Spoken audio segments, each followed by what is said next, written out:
C'est pas. Et puis là, c'est le maire. Le maire demande au préfet d'armer. Et le préfet, il dit oui ou il dit non. Oui, c'est long, hein, ça va durer un moment, ça, hein, c'est pas du jour au lendemain. Bon, si tout se passe bien, actuellement, sur les 5, il y en a déjà un qui a été armé, qui vient d'une police où il était armé.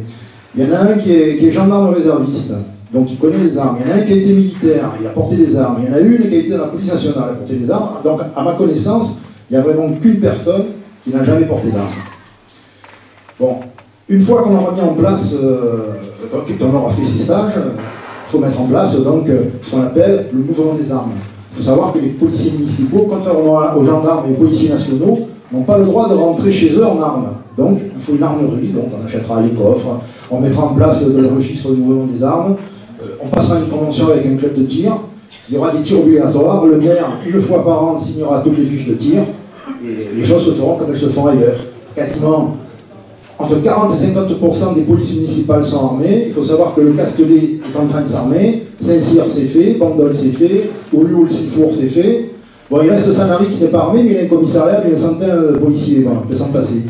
Nous, c'est différent, on a une gendarmerie, on a 17 gendarmes sur 5 communes. Ils vont jusqu'à Ribou, Evenos, Signes, le Castellet et le Bossé. Ils sont 17, je ne sais pas si vous voyez, mais c'est quand même un grand secteur. Donc, il faut un peu qu'on les aide, il faut qu'on s'aide tout seul. Donc là, voilà la raison pour laquelle nous voulons les armer, parce qu'on va leur donner d'autres missions, et j'y viens. On va redéfinir les missions. Actuellement, c'est quoi les missions? Ben, c'est beaucoup de verbalisation, une présence discrète dans la rue, on voit les choses un peu différemment. Alors, on va axer sur la sécurisation, donc, notamment des patrouilles anti-cambriolage. Ben, on va leur apprendre, c'est sûr qu'ils n'ont jamais fait. Mais au fur et à mesure qu'on va recruter, on choisira des gens qui connaissent. Ça s'apprend, tout ça, ça s'apprend. On va les axer sur la sécurité routière, ce qui n'a rien à voir avec les contraventions qu'on prend par la vidéo-verbalisation que nous supprimerons. Nous ne garderons pas la vidéo. Et je vais vous dire pourquoi. J'étais policier, j'ai commandé des unités qui donnaient les contraventions. Et on en donnera encore, mais pas des bisounours. Hein. Mais quand une personne est verbalisée, elle doit savoir par qui, pourquoi et quand. Pas recevoir un papier dans la boîte aux lettres 3 jours après. Vous vous rappelez, vous êtes égaré, vous, il y a 3 jours? Non, je ne me rappelle pas. Et puis, un policier n'est pas tenu de verbaliser. Ce qu'on lui demande, c'est de faire cesser l'infraction. C'est différent. Alors j'ai posé moi la question, j'ai dit pourquoi? Je ne dirai pas le nom, mais un policier de la police municipale, il m'a dit ça rapporte de l'argent. Non mais attendez, de l'argent, on trouvera ailleurs, on ne va pas faire de l'argent avec ça. Donc, voilà un peu, on va aussi sur la sécurité routière, ben, il y a un truc qui ne nous a pas trop plu dans la convention, mais je vais pas en parler, c'est les poids lourds. Mais il y a une réglementation sur les poids lourds. Il y a des unités de gendarmerie et de police nationale qui sont spécialisées. Et bien, on formera un agent. Et cet agent, quand ils seront armés, et dans le cadre de la coordination avec la gendarmerie nationale, on fera des contrôles sur les poids lourds. Une police municipale peut les faire. Je ne sais pas si vous voyez passer les poids lourds, mais il y a des cas, des infractions, mais c'est incroyable.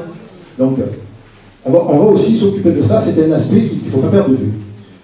Et on va aussi axer sur les infractions accidentogènes. Qu'est-ce que c'est les infractions accidentogènes? Ben, c'est pas le stationnement, c'est les vitesses excessives en agglomération, c'est les wheelings, là, c'est le téléphone, alors je sais que beaucoup le font, mais bon, tout ce qui peut provoquer la mort, hein, vraiment des infractions graves. Et la police municipale, elle est habilitée à le faire.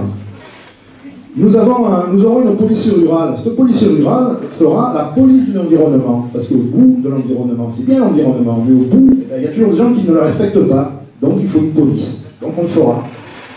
Nous allons aussi, bon, je ne vous apprends pas que le pays traverse une période un peu délicate. Eh bien, nous les formerons, ben, ça va pas être facile, mais à la recherche de renseignements. Le renseignement, il faut savoir que dans la police, dans la gendarmerie, la grande majorité des renseignements, ce sont ce qu'on appelle des sources humaines. Encore faut-il parler aux gens. Il ne faut pas traverser le fossé sans parler à personne.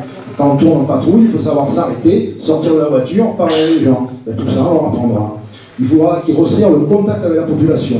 Je rappelle qu'une police municipale, ce n'est pas une police de maintien de l'ordre, ce n'est pas une police judiciaire, ce n'est pas une police d'intervention, c'est une police de proximité.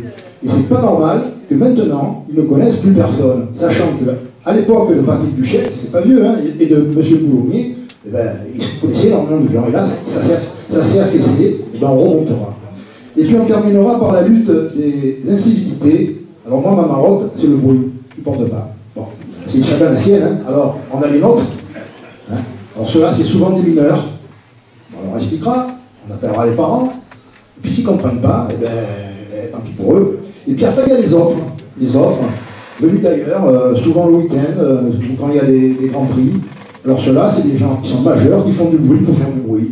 Et bien ceux-là, on ne donnera pas d'avertissement, hein, tant pis, on va s'en occuper.